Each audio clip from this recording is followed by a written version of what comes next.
Good evening dear students. आज के इस वीडियो लेक्चर में हम डिस्कस करेंगे एक और रेस्पिरेटरी सिस्टम की डिजीज जिसका नाम है राइनाइटिस।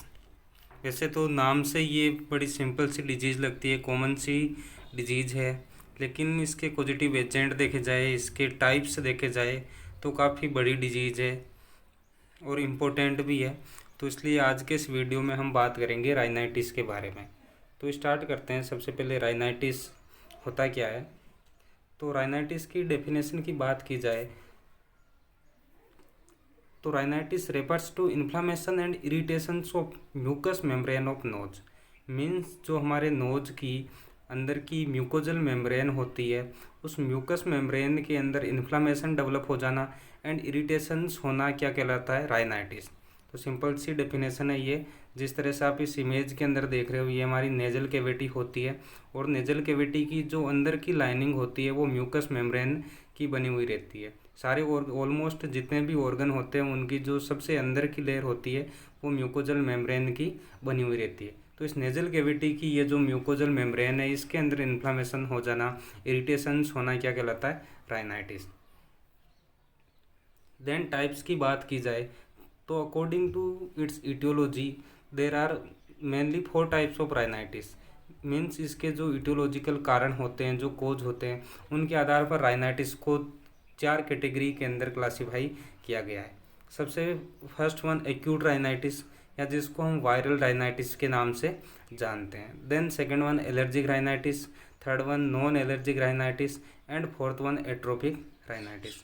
तो इस तरह से ये 4 टाइप होते हैं राइनाइटिस के, जिनको 1 बाय 1 करके इस लेक्चर के अंदर हम डिस्कस करेंगे। तो सबसे पहले हम बात करते हैं फर्स्ट टाइप राइनाइटिस का, एक्यूट राइनाइटिस, या जिसको हम कहते हैं वायरल राइनाइटिस। तो इसकी डेफिनेशन की बात करें तो viral rhinitis is an acute inflammation of mucous membrane of the nasal cavity. ये क्या है, जो नेजल कैविटी की म्यूकस मेम्ब्रेन है उसकी एक्यूट इन्फ्लामेशन होती है। Then it is also known as common cold और कोराइजा। इस वायरल राइनाइटिस को, या जो एक्यूट राइनाइटिस होता है, इसी को हम कॉमन कोल्ड के नाम से या कोराइजा के नाम से, जिसको हम कहते हैं नॉर्मल सर्दी जुकाम कहते हैं, वो क्या होता है, एक्यूट राइनाइटिस होता है या वायरल राइनाइटिस होता है। इसके जो प्री डिस्पोजिंग फैक्टर्स होते हैं या इसकी इटियोलॉजी होती है वो इस प्रकार होते हैं। First, chills and humidity. ज़्यादा सर्दी या एयर के अंदर ज़्यादा ह्यूमिडिटी क्या करती है, राइनाइटिस, ये एक्यूट राइनाइटिस कोज कर सकती है। Then lack of exercise, exercise की कमी। डाइटरी हाइपर सेंसिटिविटी, जो डाइटरी सब्सटेंट है अपने सब्सटेंस है खाने पीने के, अगर उन सब्सटेंस से किसी को हाइपर सेंसिटिविटी है या रिएक्शंस है, एलर्जी है, तो उसकी वजह से राइनाइटिस डेवलप हो सकता है। देन नेजल ऑब्स्ट्रक्शंस के कारण, विटामिन की डेफिशिएंसी के कारण, एंड इन इमोशनल स्ट्रेस की कंडीशन में भी एक्यूट राइनाइटिस के सिम्टम देखने को मिलते हैं। तो ये कुछ इस प्रकार के इटियोलॉजिकल फैक्टर होते हैं जो एक्यूट राइनाइटिस को कोज करते हैं। देन इसी को अपन ने बोला है कि वायरल राइनाइटिस भी कहते हैं। एक्यूट राइनाइटिस को अपन वायरल राइनाइटिस भी कहते हैं। तो कुछ वायरस भी एक्यूट राइनाइटिस के पॉजिटिव एजेंट होते हैं, जैसे कि influenza virus, rhino virus, adeno virus, para influenza virus and corona virus. Corona virus means corona virus family है, उसके जो वायरस है, अभी जो कोविड-19 चल रहा है उसकी बात नहीं कर रहे हैं, ये तो अभी डिस्कवर हुआ वायरस है। इससे पहले की जैसे सार्स है, तो वो सारे कोरोना वायरस फैमिली के वायरस है, वो भी एक्यूट राइनाइटिस के लिए रेस्पॉन्सिबल होते हैं। देन मोड ऑफ ट्रांसमिशन की बात की जाए तो ये ड्रॉपलेट इन्फेक्शंस के थ्रू या डायरेक्ट हैंड कॉन्टैक्ट के थ्रू ट्रांसमिट होता है। क्लिनिकल फीचर्स इसके इस प्रकार देखने को मिलते हैं अपने, nasal congestion, sneezing, irritation, watery discharge from I, general malice means general weakness, discomfort, headache, sore throat, and ये वायरल इन्फेक्शन अगर प्रेजेंट है, किसी वायरस के कारण ये अकर हुआ है, तो फीवर एंड चिल्स भी देखने को मिलते हैं। तो ये जनरल सिम्टम है इस एक्यूट राइनाइटिस के। वैसे मोस्टली सारे टाइप है राइनाइटिस के, उनके साइन एंड सिम्टम लगभग एक जैसे ही अपने को देखने को मिलने वाले हैं। देन इसका मैनेजमेंट अपन इस प्रकार करते हैं, पेशेंट को रेस्ट प्रोवाइड करते हैं। Then avoid sudden change in temperature, ज़्यादा सडनली टेम्परेचर में चेंज को अवॉइड करना है, जैसे कोल्ड टेम्परेचर से हॉट टेम्परेचर में चले गए, हॉट से कोल्ड में चले गए, तो ऐसी सिचुएशंस को अवॉइड करना है। देन सिम्टोमेटिक ट्रीटमेंट के रूप में अपन एनाल्जेसिक यूज कर सकते हैं, antipyretic drugs. Then nasal decongestant use करते हैं, antihistaminic and NSAIDs non steroidal anti inflammatory drugs patient को प्रोवाइड करते हैं as a symptomatic management. Then इसका सेकेंड टाइप होता है allergic rhinitis. It is a reaction of nasal mucosa to specific allergen. ये क्या होती है, नेजल म्यूकोजा के अंदर रिएक्शन होती है किसी स्पेसिफिक एलर्जिक सब्सटेंस के कारण, जो कि कैरेक्टराइज्ड बाई नेजल ऑब्स्ट्रक्शन, जिसमें नेजल ऑब्स्ट्रक्शन हो जाता है। Increased secretion of mucus, nasal जो म्यूकस है उसका सेक्रेशन बढ़ जाता है। एंड स्नीजिंग भी स्टार्ट हो जाती है due to an altered reaction to antigen. जब भी कोई फॉरेन बॉडी हमारी रेस्पिरेटरी के अंदर एंटर करता है तो हमारी रेस्पिरेटरी इसके अगेंस्ट रिएक्शन शो करती है, मीन्स स्नीजिंग रिफ्लेक्स शो करती है। तो ये सिम्टम्स एलर्जिक राइनाइटिस के अंदर देखने को मिलते हैं। देन एलर्जेंस कौन कौन से होते हैं जो एलर्जिक राइनाइटिस कोज कर सकते हैं, तो इन एलर्जेंस को अपन कुछ कैटेगरी के अंदर क्लासिफाई कर सकते हैं। जैसे कुछ इनहेल्ड एलर्जेंस होते हैं जो इनहेल होने पर एलर्जिक राइनाइटिस कोज करते हैं, जैसे डस्ट हो गया, पोलन्स हो गए, मीन्स परागकण जो प्लांट्स के गैमेट्स होते हैं वो। Then foods such as egg, milk, fish and citrus food, जो सिट्रस फूड है विटामिन सी वाले, सिट्रिक एसिड वाले, वो भी एलर्जिक राइनाइटिस कोज कर सकते हैं। देन कुछ drugs such as aspirin, hypotension drug या हाइपोटेंसिव ड्रग। देन कॉस्मेटिक जैसे टेल्कम पाउडर की वजह से, and irritants such as fumes, smoke. तो ये सारे एलर्जेंस है जो एलर्जिक राइनाइटिस के लिए रेस्पॉन्सिबल होते हैं। देन इसके टाइप्स की बात की जाए तो एलर्जिक राइनाइटिस को दो कैटेगरीज के अंदर डिवाइड करते हैं। एक होता है सीजनल एलर्जिक राइनाइटिस और दूसरा होता है पेरेनियल एलर्जिक राइनाइटिस। तो सबसे पहले बात करते हैं seasonal allergic rhinitis. Seasonal allergic rhinitis means it causes due to flowers, pollen and small plants.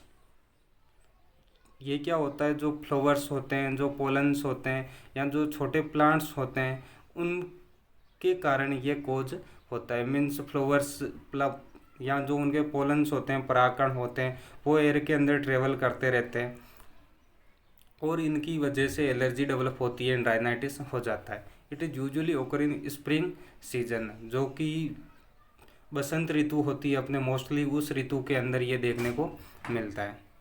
Then perennial allergic rhinitis, it is due to dust, milk, egg and mould spore animal dander. ये क्या होता है, dust के कारण, milk, egg या जो animal dander होता है उससे डेवलप होता है। तो इसकी कोई पर्टिकुलर सीजन नहीं होती, ये कभी भी किसी भी सीजन के अंदर डेवलप हो सकता है। देन क्लिनिकल फीचर्स देखे जाए तो इसके भी लगभग सेम से ही होंगे। म्यूकोजा अपीयर्स पेल, इसके अंदर क्या होती है, म्यूकोजा पेल कलर की अपीयर होती है। नेजल कंजेशन देखने को मिलता है। Sneezing, watery nasal discharge, headache, cough and nasal polyp, ये सारे सिम्टम्स इस एलर्जिक राइनाइटिस के अंदर शो होते हैं। देन मैनेजमेंट के लिए अपन यूज़ करते हैं अवॉइडेंस ऑफ एलर्जेंस। एलर्जेंस को अवॉइड करते हैं भाई, जिन सब्सटेंस से एलर्जी है, जैसे किसी फूड सब्सटेंस से एलर्जी है तो उसको अवॉइड किया जाए। किसी सीजन में जैसे फ्लावर से एलर्जी है तो उनके कांटेक्ट को अवॉइड किया जाए। तो जिस सब्सटेंस से एलर्जी उस सब्सटेंस को अवॉइड करना है। देन एंटीहिस्टामिनिक ड्रग प्रोवाइड करनी है। कोर्टिकोस्टेरॉइड नेजल स्प्रे पेशेंट को प्रोवाइड करना है, मीन्स नेजल स्प्रे के रूप में कोर्टिकोस्टेरॉइड सब्सटेंस का स्प्रे आता है उसको यूज करना है, क्योंकि ये क्या करेगा, इन्फ्लामेशन को कम करने का काम करेगा। देन एंटीकोलिनर्जिक नेजल स्प्रे जो क्या करेगा, रेस्पिरेटरी या डायलेटर का काम करता है, नेजल डीकंजेस्टेंट का काम करता है एंटीकोलिनर्जिक नेजल स्प्रे। तो इस प्रकार के स्प्रे होते हैं, देख सकते हो फर्स्ट इमेज के अंदर जो दिख रहा है, जिसका जैसे किसी ब्रांड नेम से रिनोकोट, तो ये क्या है, कॉर्टिकोस्टेरॉइड नेजल स्प्रे है। जबकि दूसरा वाला ये जो आप देख रहे हो, ये इसके अंदर ड्रग्स देख पा रहे हो आप, इसके अंदर है इप्राट्रोपियम ब्रोमाइड जो कि एंटीकोलिनर्जिक ड्रग है, और इसके अंदर है बुडेसोनाइड जो कॉर्टिकोस्टेरॉइड ड्रग है। तो इस प्रकार के कॉर्टिकोस्टेरॉइड स्प्रे, नेजल स्प्रे या एंटीकोलिनर्जिक नेजल स्प्रे पेशेंट को प्रिस्क्राइब किए जा सकते हैं। देन हाउ टू यूज, तो इस तरह से नेजल स्प्रे को यूज किया जाता है नेजल कैविटी के अंदर, थ्रू नोस्ट्रिल्स इसको स्प्रे किया जाता है। देन थर्ड टाइप इसका जो होता है वो होता है non allergic rhinitis. Non allergic rhinitis या इसको कहा जाता है vasomotor rhinitis is a condition that causes chronic sneezing congestion. इसके अंदर क्रोनिक स्नीजिंग होती है, कंजेशंस होता है और रनी नोज देखने को मिलता है। While they symptom are similar to those of allergic rhinitis, ये भी जो एलर्जिक राइनाइटिस होता है उसके मिलते जुलते ही सिम्टम होते हैं नॉन एलर्जिक राइनाइटिस के, बट ये उससे अलग होता है क्योंकि इसके अंदर हमारा इम्यून सिस्टम इन्वॉल्व नहीं होता है। एलर्जिक राइनाइटिस के अंदर क्या होता है, हमारा इम्यून सिस्टम इन्वॉल्व होता है, लेकिन इसके अंदर हमारे इम्यून सिस्टम पे कोई इफेक्ट नहीं पड़ता। इसके इटियोलॉजिकल कोज देखे जाएँ तो foreign body in nose, nose के अंदर किसी फॉरेन बॉडी के एंटर होने के कारण। देन स्ट्रक्चरल डिफॉर्मिटीज, नोज की जो एनाटोमिकल स्ट्रक्चर है उसके अंदर कोई डिफॉर्मिटी या कोई न्यूप्लाज्मिक ग्रोथ हो जाए, कैंसरस सेल या अबनॉर्मल सेल्स की ग्रोथ हो जाए नोज के अंदर, तो उसकी वजह से। Then chronic use of nasal decongestant, nasal congestant के क्रोनिक यूज के कारण, एंटी हाइपरटेंसिव ड्रग के कारण या कोकेन अब्यूज के कारण इस प्रकार का राइनाइटिस देखने को मिल सकता है। इसके क्लिनिकल फीचर्स डिस्कस किए जाए तो इसमें भी nasal congestion, nasal discharge, nasal itching, sneezing and headache आदि सिम्टम्स देखने को मिलते हैं। देन इसका सर्जिकल मैनेजमेंट भी किया जा सकता है, करेक्शन ऑफ सेप्टल डिविएशन और अदर स्ट्रक्चरल अबनॉर्मलिटी, कि अगर इसका कारण कोई नोज की सेप्टम के अंदर डिविएशन है या कोई दूसरा एनाटोमिकल अबनॉर्मलिटी है तो उसको करेक्ट किया जा सकता है। या अगर नोज के अंदर कोई न्यूप्लाज्मिक ग्रोथ हो रखी है या कोई पॉलिप का डेवलपमेंट हो रखा है तो उस न्यूप्लाज्मिक ग्रोथ को या पॉलिप को सर्जिकल प्रोसीजर के द्वारा रिमूव करके सिम्टम से रिलीफ पेशेंट को प्रोवाइड किया जा सकता है। देन जो इसका राइनाइटिस का लास्ट टाइप होता है अपने, वो होता है atrophic rhinitis. Atrophic rhinitis means it is an chronic inflammatory condition of the nose. ये नोज की एक क्रोनिक इन्फ्लामेटरी कंडीशन होती है which is characterized by atrophic changes of mucosa of nose and the terminates. ये chronic inflammatory condition है जिसके अंदर क्या होता है, हमारे नोज की जो नेजल कैविटी की अंदर की म्यूकोजल मेम्ब्रेन है उसकी एट्रोफी हो जाती है। मीन्स वो म्यूकस मेम्ब्रेन श्रिंक होने लगती है और लटक के नोस्ट्रिल से बाहर दिखाई देने लगती है। मीन्स नोस्ट्रिल के बाहर म्यूकस मेम्ब्रेन बाहर की ओर लटक जाएगी, श्रिंक हो जाएगी, जिसकी वजह से राइनाइटिस के सिम्टम डेवलप होंगे। तो इस प्रकार का राइनाइटिस कहलाता है अपने एट्रोपिक राइनाइटिस, और ये क्रोनिकली डेवलप होती है, अचानक शो नहीं होती, धीरे धीरे ये कंडीशन डेवलप होती है। देन इसके पॉजिटिव एजेंट होते हैं, कुछ बैक्टीरिया होते हैं जिनकी वजह से ये कंडीशन हो सकती है, जैसे कोकोबैसिलस, क्लेब्सिला एजिना एंड डिप्थीरिया बेसिले। कोकोबैसिलस, क्लेब्सिला एजिना और डिप्थीरिया बेसिले जो डिप्थीरिया का पॉजिटिव एजेंट होता है, कोरिनोबैक्टीरियम डिप्थीरी, इन पॉजिटिव एजेंट के कारण ये डिजीज डेवलप हो सकती है। देन इसके साइन एंड सिम्टम देखे जाए तो नेजल ऑब्स्ट्रक्शंस, फाउल ओडार या फाउल स्मेल आना रेस्पिरेशन के दौरान। Then epistaxis, nasal bleed, crusting and drying. Then इसके मैनेजमेंट के लिए अपन यूज करते हैं एंटीबायोटिक्स, ड्रग्स, क्योंकि पॉजिटिव एजेंट इसके जो होते हैं वो बैक्टीरिया होते हैं। Then vitamin A supplement use करते हैं and alkaline nasal douche. Alkaline nasal douche means एक एल्कलाइन सब्सटेंस होता है, एल्कलाइन सलाइन होता है, उसको यूज करके nasal douche means nasal irrigation, nasal नाक को वॉश करना। जिस तरह से इस इमेज के अंदर आप देख रहे हो, फर्स्ट इमेज के अंदर जो ये दिखाई दे रहा है वो क्या है, नेजल डाउच है।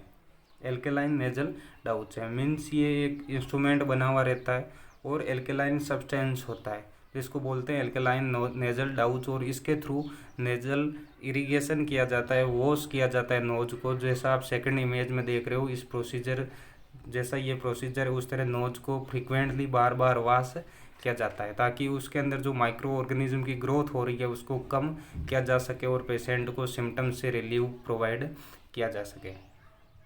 तो ये भी अपन यूज कर सकते हैं।